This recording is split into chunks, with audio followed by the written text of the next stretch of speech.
November 1703. Inside the grim stone walls of the Bastille, a man draws his final breath. A prisoner whose face had been hidden from the world for over 34 long years. Nobody knew his name, nobody saw his face, and only one man was allowed to speak with him. The orders were clear: if he spoke about his true identity or tried to remove his mask, he was to be executed instantly. Do not move another inch. Who was this man? And why was the most powerful king of France, Louis XIV, so terrified of him? Alexandre Dumas popularized this mysterious figure in his legendary novel, The Man in the Iron Mask. But beyond the Hollywood movies and fictional novels, what does real history tell us? First of all, historical records reveal the mask wasn't made of iron, but soft black velvet. Held together with steel clasps, it was designed to hide his features whenever he was moved in public. Such is the will of the king. Shuttled between various fortresses for decades, his identity remained one of the crown's deepest secrets. So, who was he really? The most famous theory claims he was the secret twin brother of King Louis XIV. To prevent a war over succession, the second twin was allegedly hidden away at birth. When he discovered his royal lineage, the king forced him into a mask to eliminate any threat to the crown. Yet most modern historians dismiss this theory. Royal births in 17th century France where public events a hidden twin was nearly impossible. The king must This brings us to another intriguing suspect, Ercole Matthiole, an Italian diplomat and politician.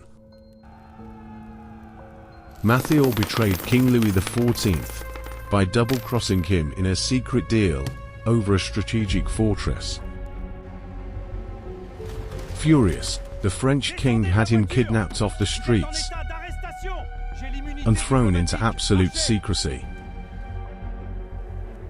Supporting this theory, the Bastille's burial records listed the prisoner's name as Ercole.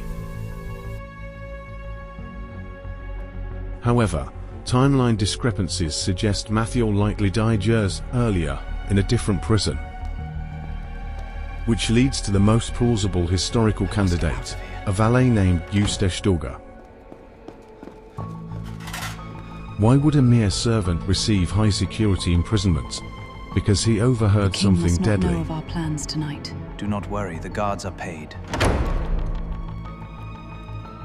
Scholars believe he knew about dangerous royal scandals or secret, treasonous political dealings.